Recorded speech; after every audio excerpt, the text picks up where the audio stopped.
Bismillahirrahmanirrahim. Today we will read the essay A Picnic Party.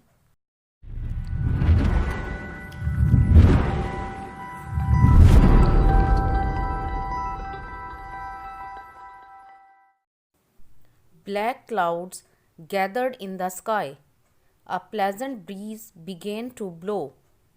It was really a day to enjoy. We chalked out a program to spend a day on the bank of Ravi. We reached the river and set up our headquarters under cool shady trees. First of all, we had a dip in the river and then we started rowing. The rapid and rising waves carried out boats far away from the bank. One of us broke out into singing. The leaping waves and the rising wind had a magical effect on us. Now our cooking started. Nobody was a cook.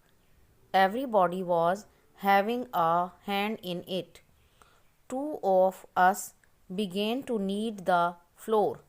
They were boxing with the flour and gasping. Peeling of potatoes was not an easy job. One fellow went to the river to wash the meat and came with less than half.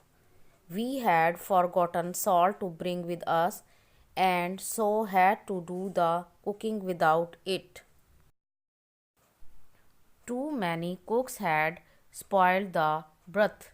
Chapatis refused to be round. They adopted different shapes.